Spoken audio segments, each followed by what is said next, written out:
Good morning, everyone. Welcome to the AIPG Lunch and Earn webinar for November. I'm Aaron Johnson, the Executive Director of AIPG, and it's my pleasure to welcome you today to the Lunch and Earn series. A couple of quick bookkeeping things before we get started. First, if you need a certificate for continuing education for your professional registration, you'll receive that certificate at the email you used to register for this webinar. Please check for that certificate. And if you don't see that in the next couple or 3 days, reach out to us and we'll ensure that you're able to access that certificate for your records. Second, if you are registered in New York State Education Department requires that education providers have a content-based quiz that each attendee must take and successfully pass in order to receive their continuing education. For us, that's 5 multiple choice questions. You need to answer 4 of them correctly. We'll put the link to that quiz in the chat at the end of the webinar. You may take that as many times as you need to get the 4 questions correct out of 5, but do ensure that you take that. Otherwise, your continuing education for New York State professional registration won't be counted.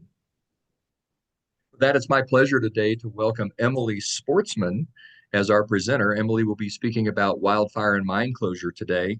Emily is a senior environmental scientist with Stantec. She has nearly 2 decades of professional experience.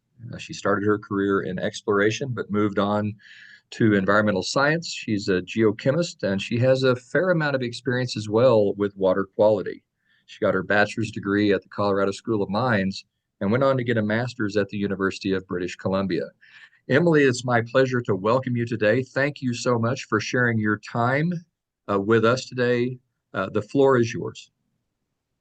Thank you. And I will absolutely caveat everything by saying I'm traveling and I'm working remotely from a library in Oklahoma. So if I speak poorly or anything looks uncomfortable, let's blame it on that and not my preparation today.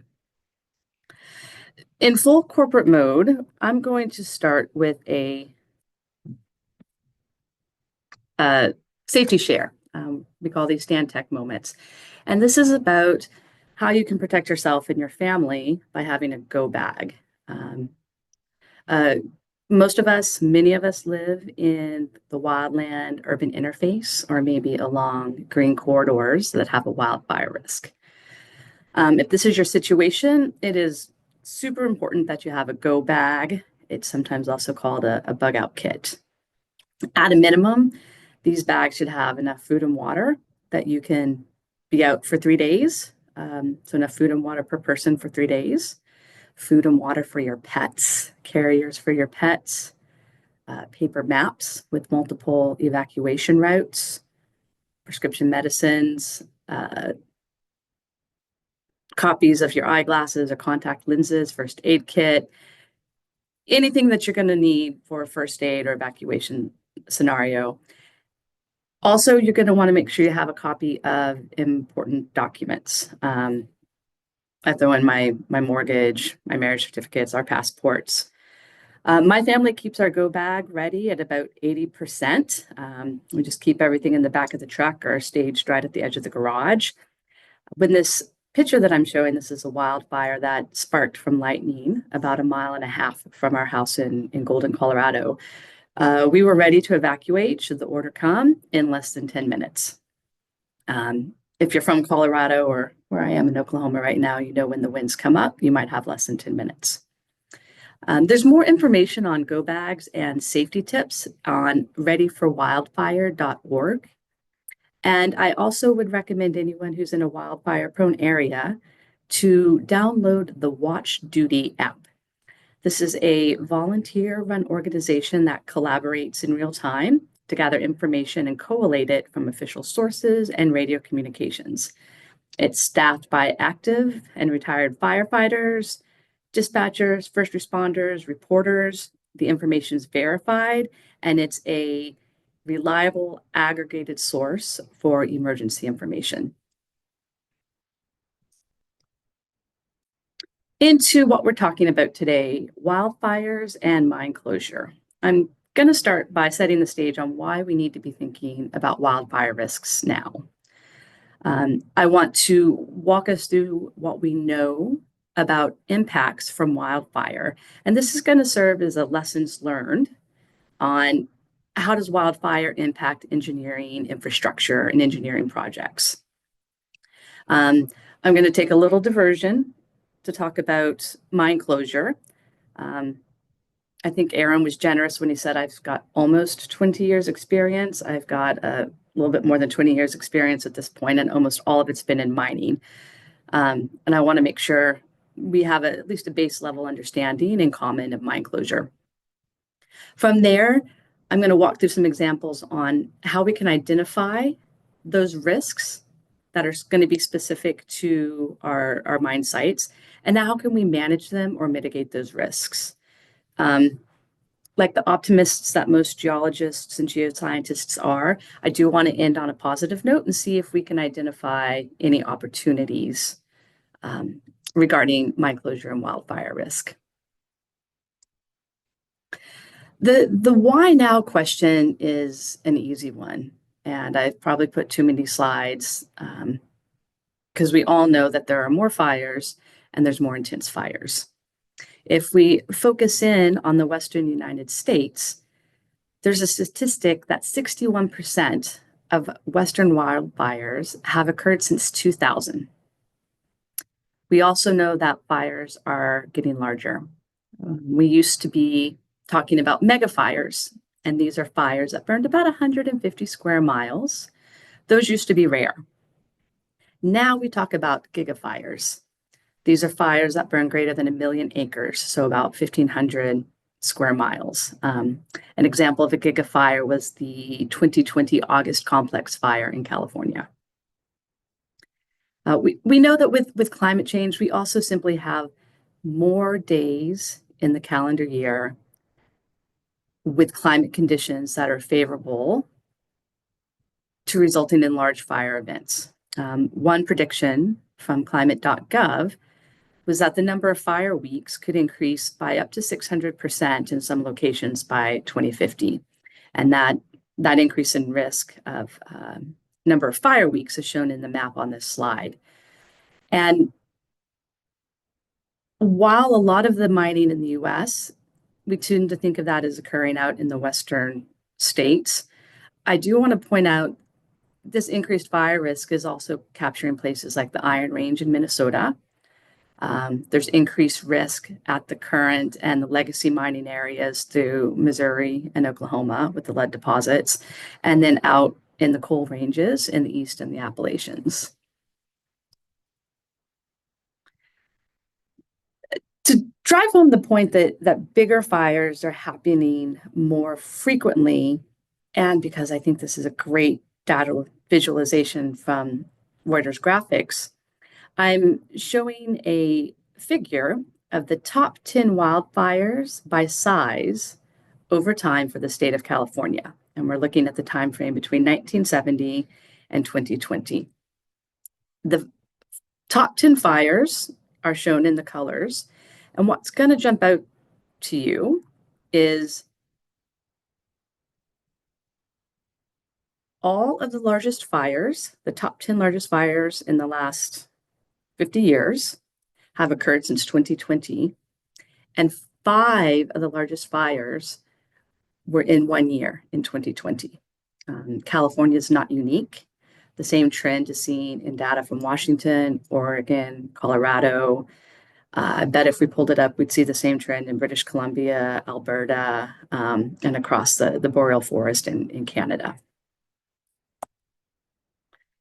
And then the final point I'm going to make on why do we care, why are we doing this, thinking about this now, is wildfires are already impacting mining projects. They're impacting projects from the exploration stage, they're impacting operating projects, and they're impacting legacy and abandoned sites. Just in my own personal experience, I've worked on at least 5 sites since 2010 that have been impacted by wildfires, and I don't think I'm unique.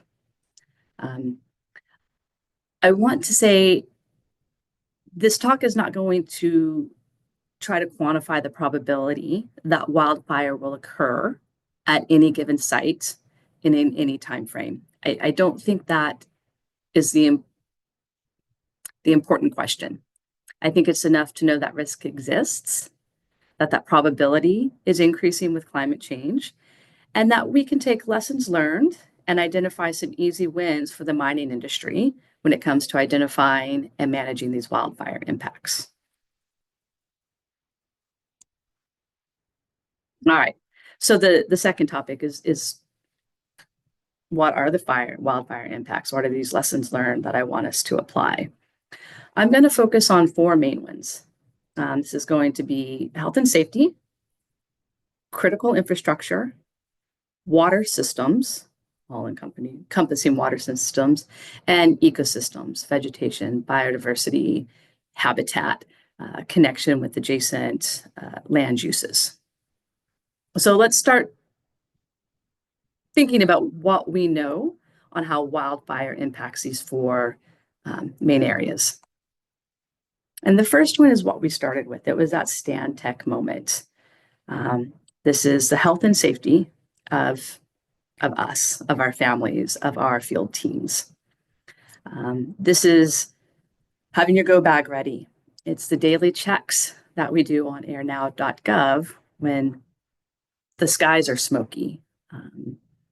In my personal experience, and you can see here with my daughter, it's when we were wearing particulate respirators on our bike rides to school, or when her public school was closed because the air quality was classified as dangerous during the 2017 Tubbs fire when we lived in California.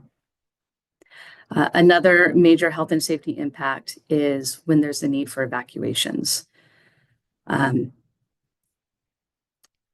Keeping this to a geoscience point of view, we often work in faraway places, away from infrastructure, steep terrain, difficult terrain, maybe one dirt road in.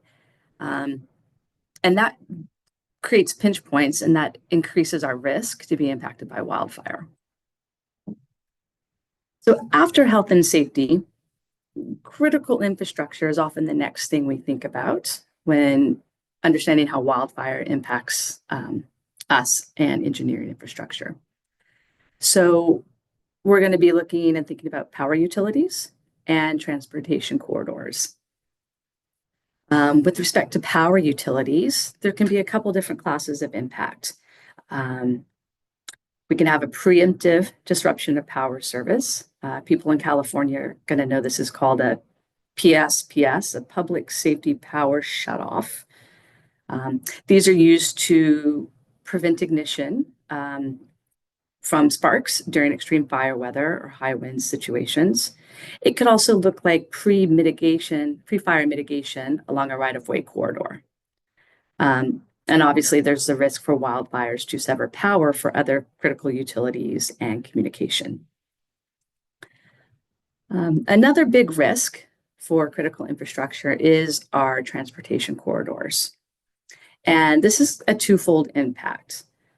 The disruption can happen during an actual fire event, and it can happen as a secondary event when burn slopes undergo increased erosion, have the heightened potential for debris flows. These are often very substantial, non-trivial events. As an example, I can talk to the I-70 corridor through Glenwood Canyon. It's a pinch point for the interstate in Colorado. And during the 2020 Grizzly Creek fire, it was closed for 13 days during the active burning of the Grizzly Creek fire. And then the following summer, there were multiple closures, multiple days long, when debris flows mobilized from the burned watersheds above the interstate. The reroute around this part of the interstate adds 5 hours. So there's the direct economic cost of managing the impact, as well as the economic cost to the delay in the services. And then the next two impacts that I'm going to talk about are going to be water supply and ecosystems. And I'm kind of wrapping them together in a blanket because make them cozy because to me, they're intimately connected. This is my favorite to talk about. I like water quality projects, and wildfire risks every part of our water systems. We're talking about interruptions to water supply, water quality, and water quantity. And as I said, the water systems impacts are coupled with the ecosystem's impact.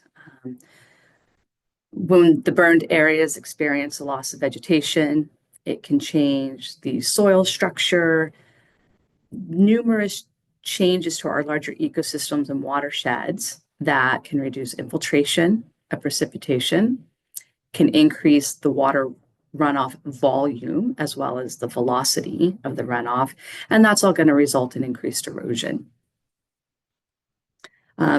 Two prominent examples of impacts to water systems were the 2013 Rim Fire that burned to the edge of Hetch Hetchy, which is the water supply for San Francisco, and the 2002 Hayman Fire that burned the headwaters for critical water supply in Denver.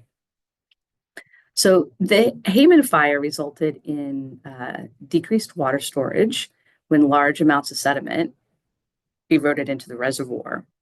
And this cost about $200 million 20 years ago just to deal with the decreased storage and to rehabilitate the slopes to control erosion and fix the flood damage.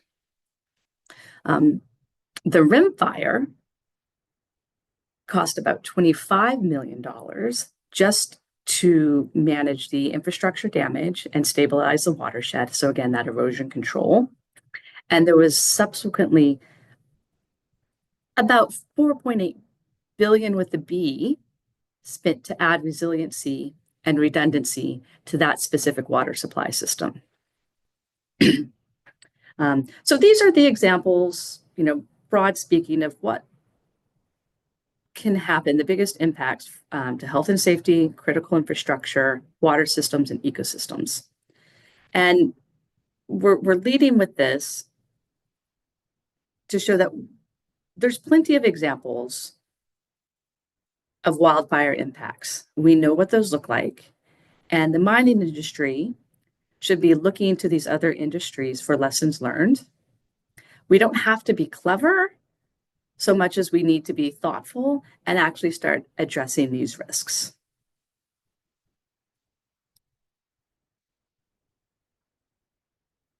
All right. So for those of you who haven't, like I said, spent 20 years in the industry, I want to spend a bit of time describing mine closure and where it fits within the overall mining life cycle. Using broad brush strokes, there's going to be about 5 general phases of the mining life cycle. The first step is exploration. This is when we're looking to find and define an economic resource. Most projects don't make it out of the exploration stage. It's very high risk. There's not a lot of projects that successfully move out of exploration. I think it's the best part of the mining life cycle because the field work is absolutely unparalleled, enjoyable. This early phase is when we also want to start thinking about collecting social and environmental baseline data. And we are going to want to start doing a geochemical characterization so we understand how our mine wastes are going to react. So after exploration, we're going to move to development. This is when we're working towards getting a financially viable project and a project that can be developed and operated environmentally and socially responsibly. Often you'll see when companies are in this phase, they're doing pre-fees and feasibility studies. They might be looking to do EPCM projects. This project development phase can take years or even decades. And not all projects are going to make it out of development. The next step is operations and productions when we're actually mining.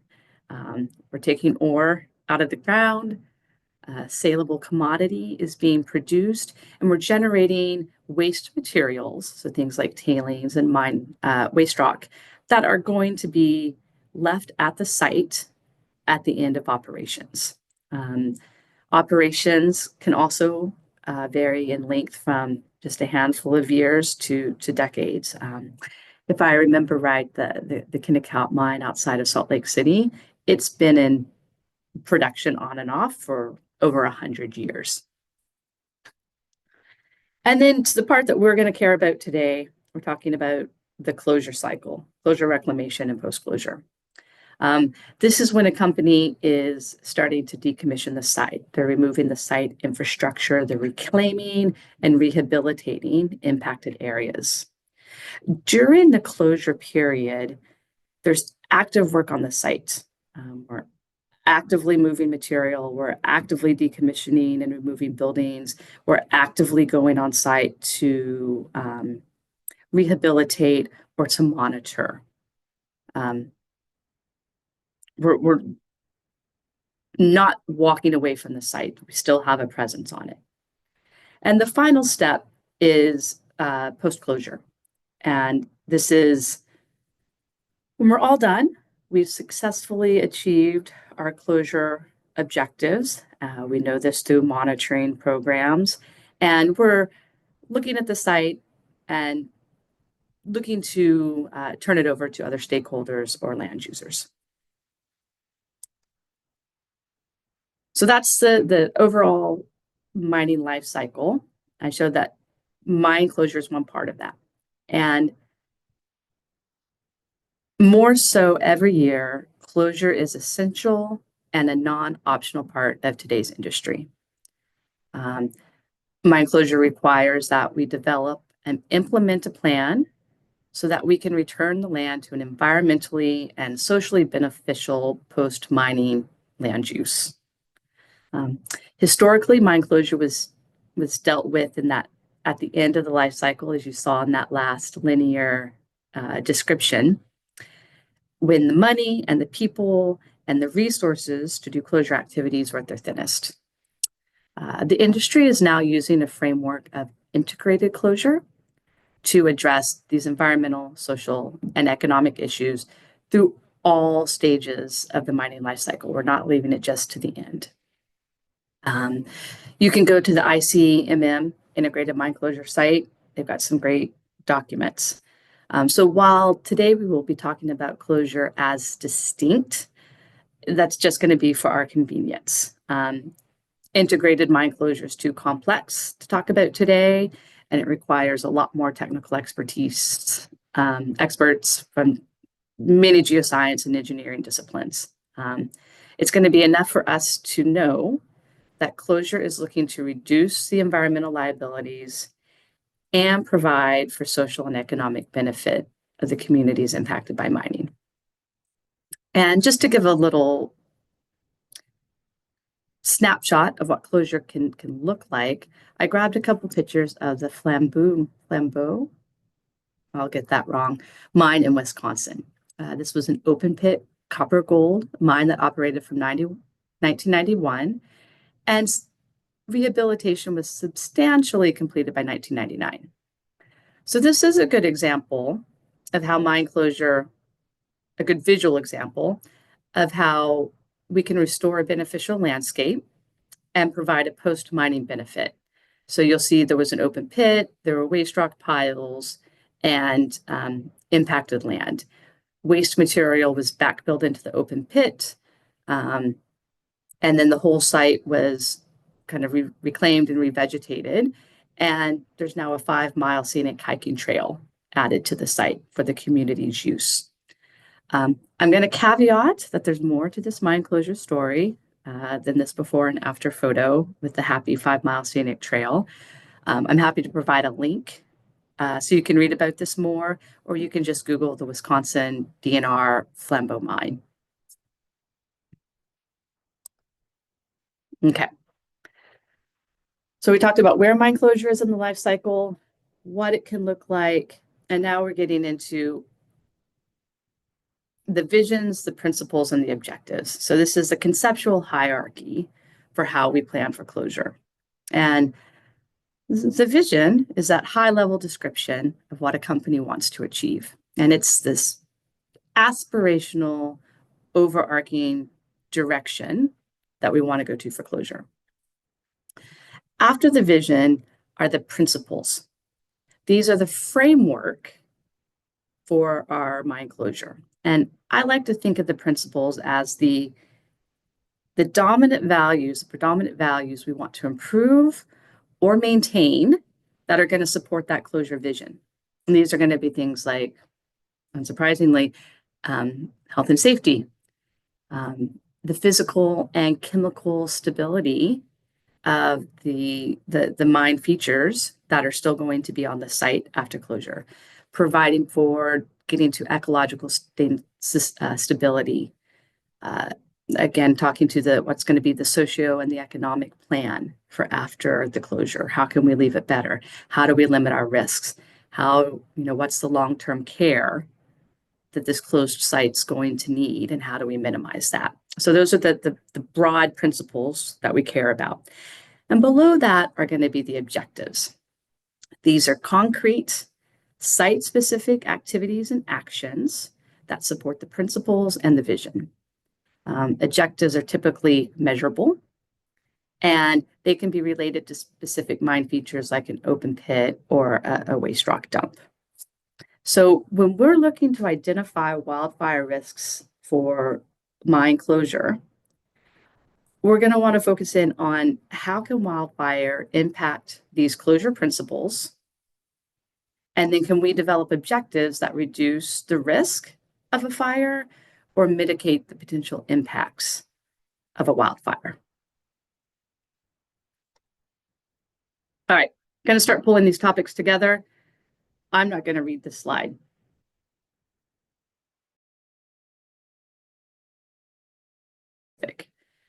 They're informed by these general closure principles of safety, risk, physical, chemical, ecological stability. And at the core of today, the resilience that we can bring to mine closure is simply taking the time to think through what are the risks to our closure principles from our known wildfire impacts. Can we identify the risks, and can we develop mitigation or management?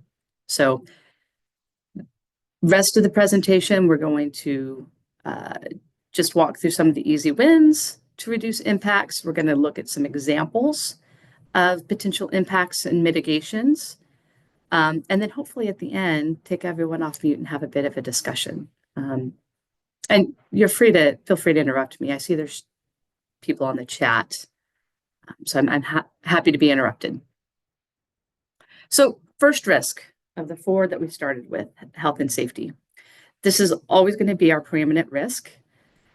As I said, mine closure is a process, and until the land is relinquished, there's always going to be people on site for site visits, inspections, and monitoring. So I'm going to highlight these risks with a project example.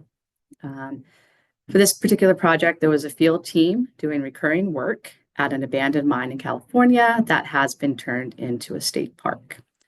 The park is surrounded by undeveloped, heavily forested land.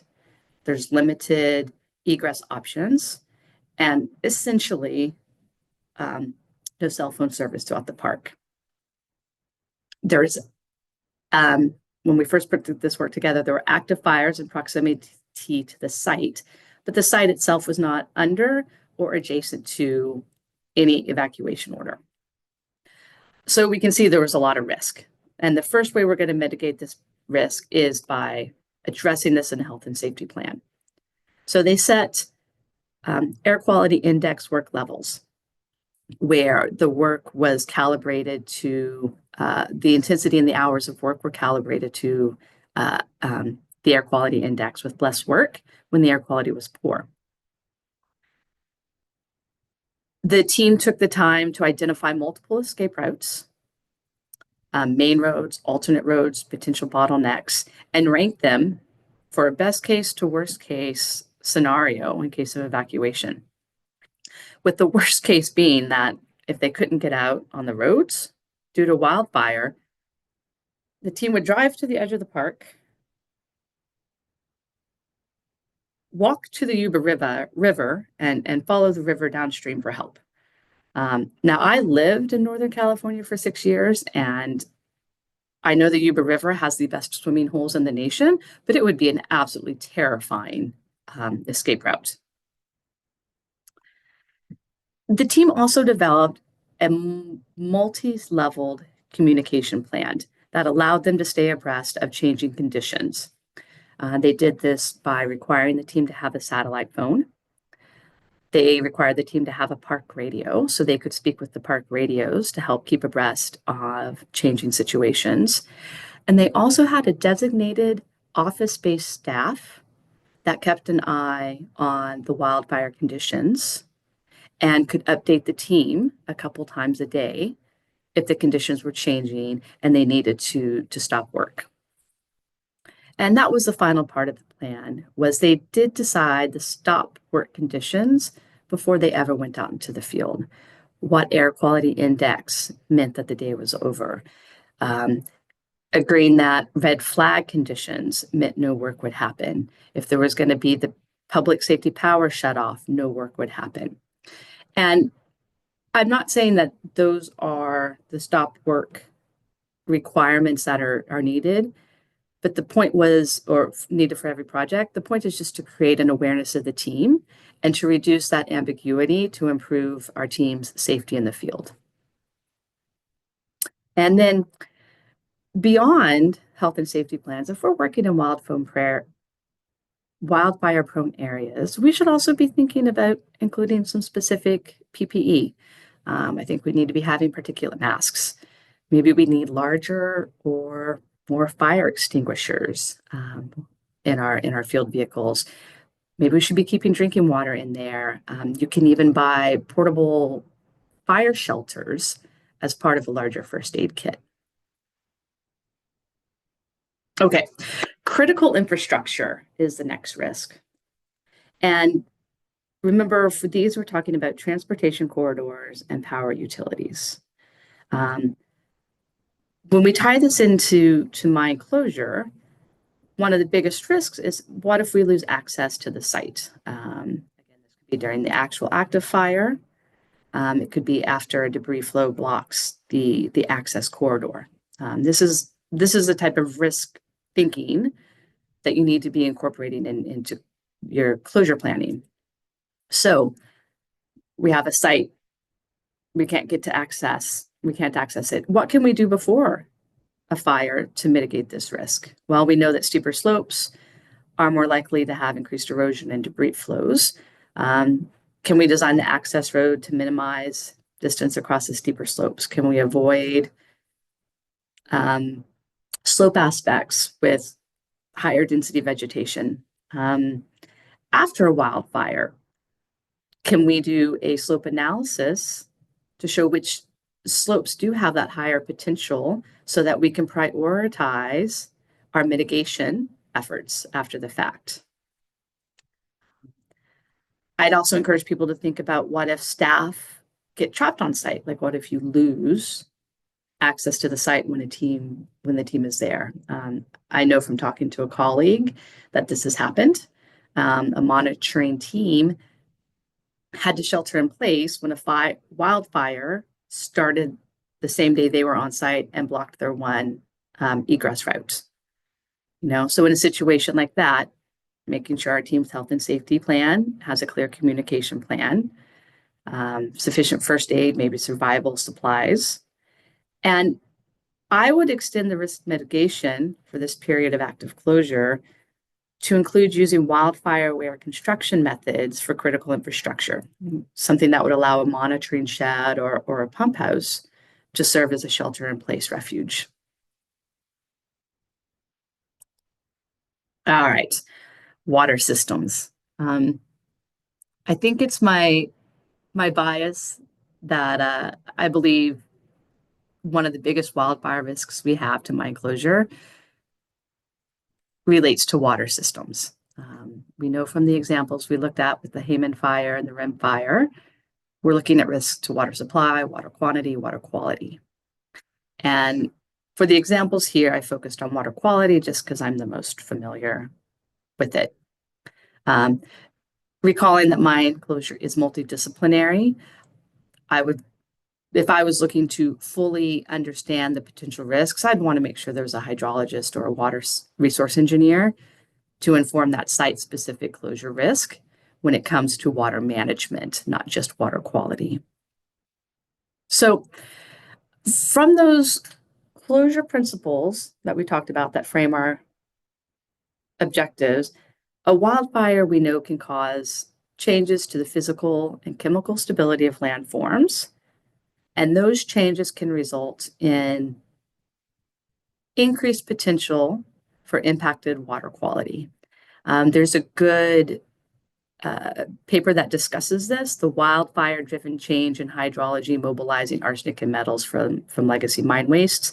This uses the, the 4 Mile Canyon site in Colorado.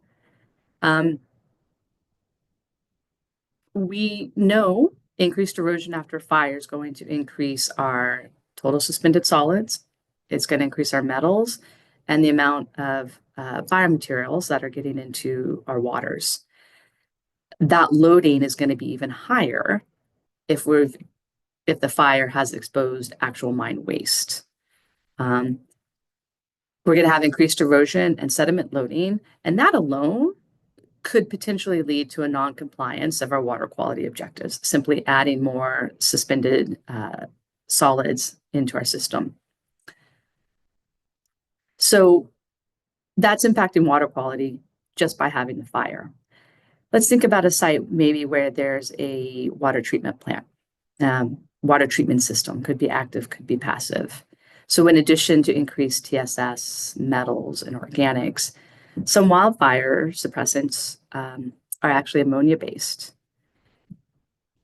If there's a wildfire, could the changes to that influent water quality to a treatment system impact the efficiency of that treatment system, again, putting us at risk for a non-compliance event for water quality? How would we reduce these impacts? I think the first place to start is having a sufficient knowledge base. So that's understanding our existing conditions with water quality and water quantity, and a thoughtful monitoring program so that we can be confident that changes we're observing in water quality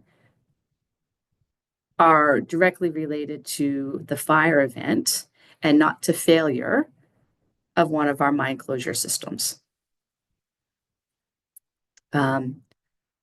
If we think about how we can manage or reduce the risk to a water treatment facility,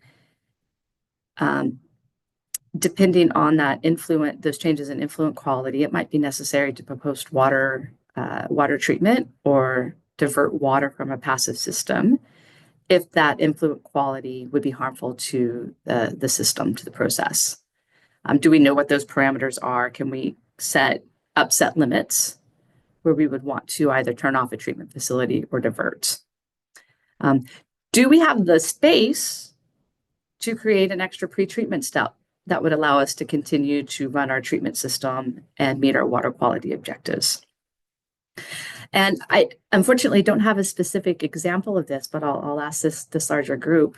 I'll tell this larger group. In 2020, a wildfire occurred in the watershed that contains the Henderson molybdenum mine tailing storage facility in Colorado. The wildfire did not burn to the TSF. It was just in the watershed. And I very much would love if anyone has a contact at Henderson and would be willing to chat about if they observed any changes to their water quality. All right, last example that we're going to talk about is this ecosystems risk. Like some of the other risks we've talked about, this falls under the closure framework of physical and chemical stability. And the example I'm going to present it's more focused than the simple loss of vegetation and habitat from wildfire.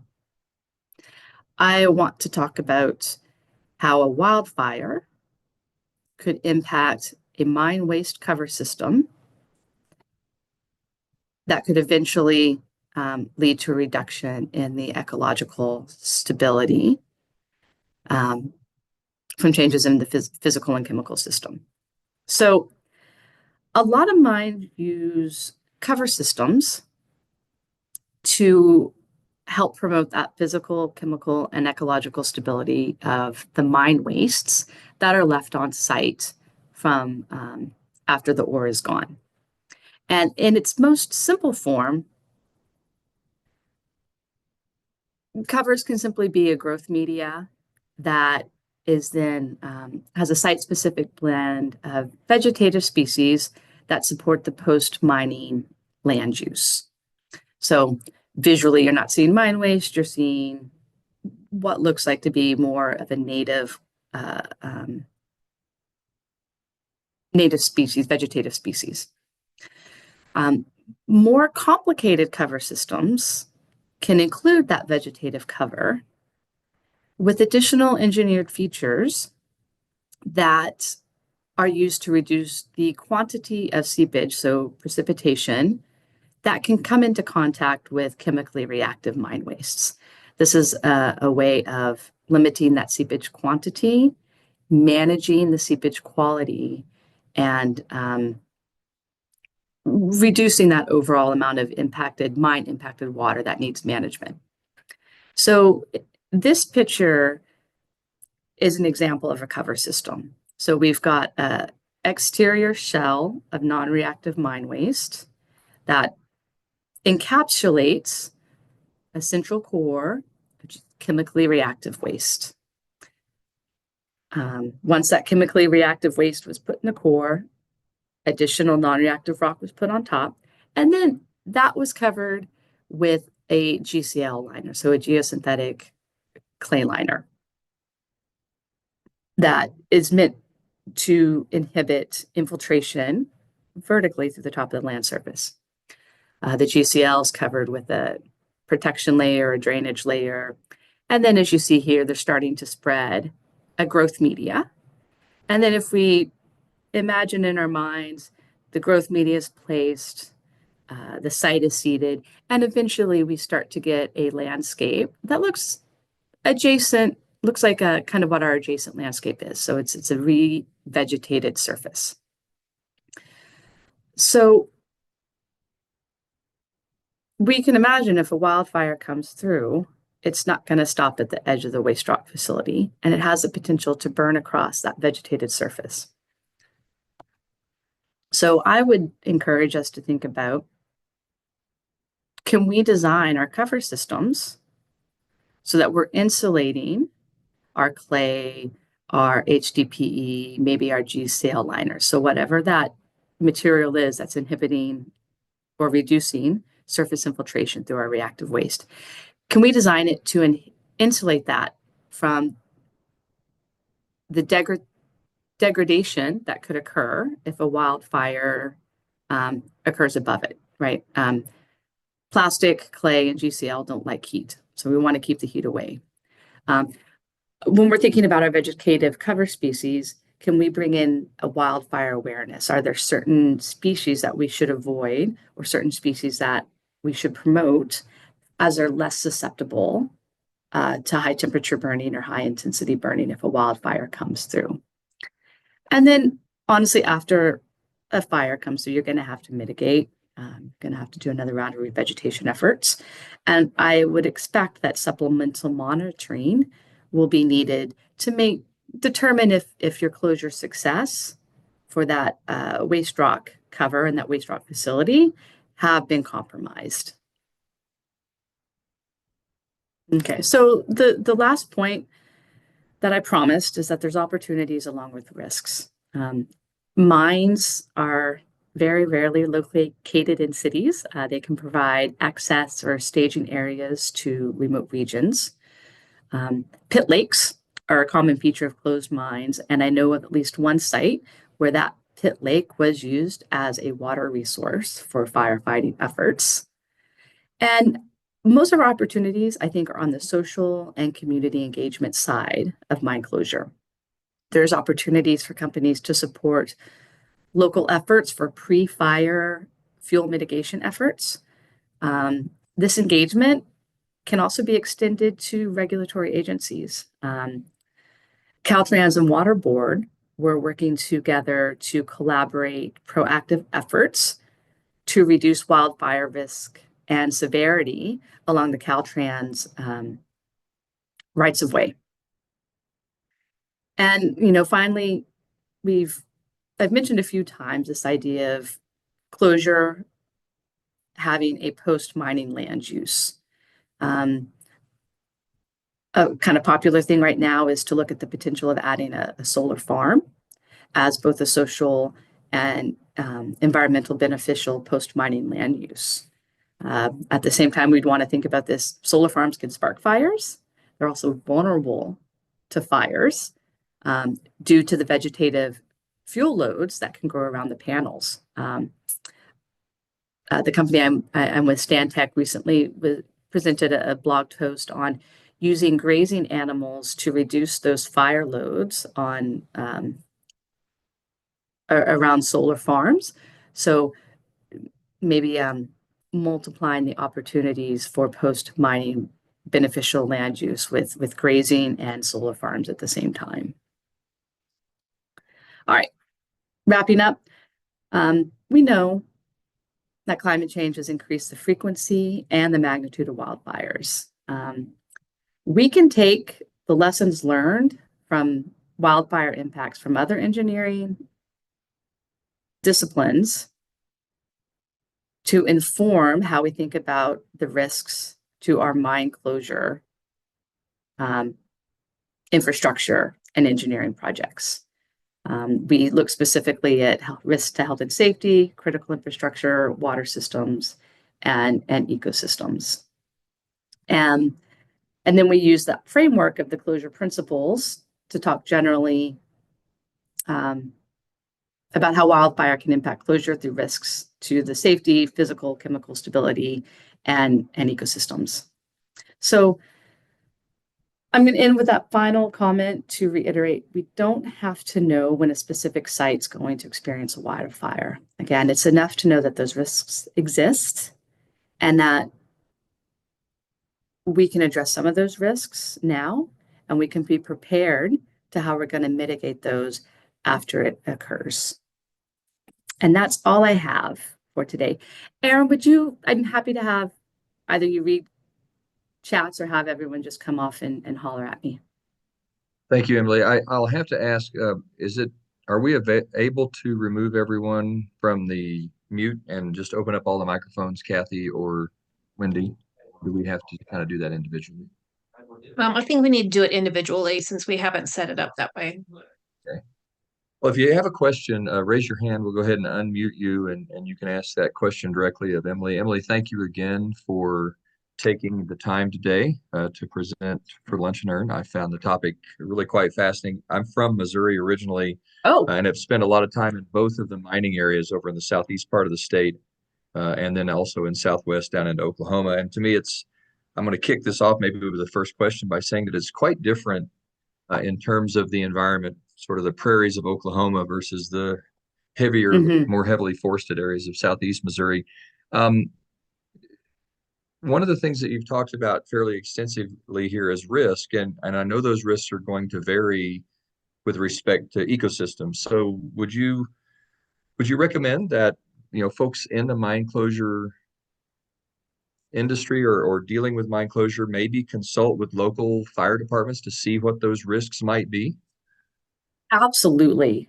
And that ties into the closure principle of having stakeholder and community engagement as well, because there can be I'll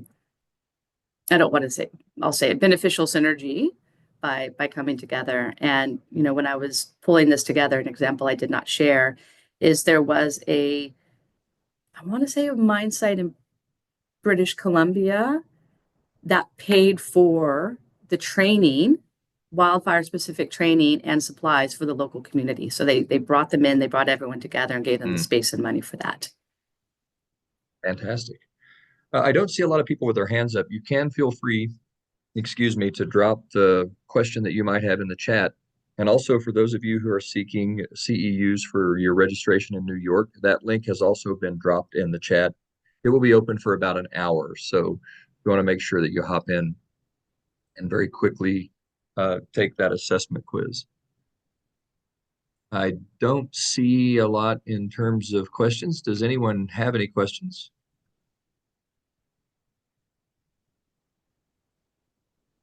I'm Does not. anyone know anyone at Oh, Henderson?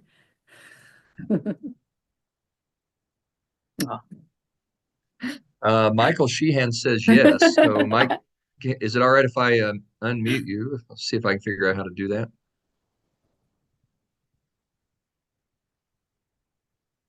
See if I can find Michael Sheehan here.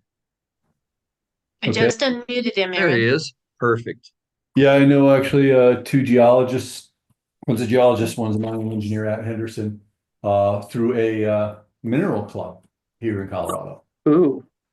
Michael, are you on LinkedIn? If I friend you, can we get in contact? Yeah, sure. I'm in Okay. LinkedIn. Thank you. All right. All right. I do see a couple of new messages have come in. Don't see questions there, No just worries. folks talking about how interesting the presentation was. I would follow up maybe with one more question, Yeah. Emily. One of the things that you talked about extensively here was, thinking about this in terms of mine closure. But being from the part of the country where I'm from and seeing some of the surface footprints, because those are older areas, in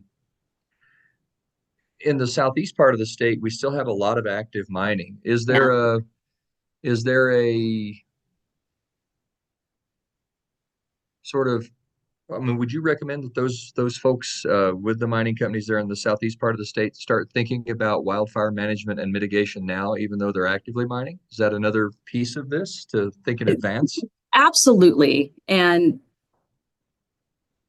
the mine closure is progressive. It does happen through all stages of the mining life cycle. The active mines definitely have critical infrastructure, and you need to make sure that infrastructure has resiliency. You need to make sure you're not letting the forest stuff build up around a pump house, right? Sure. A lot of mines have, by nature, they're mostly exposed rock, but there's a lot of peripheral infrastructure that is still important.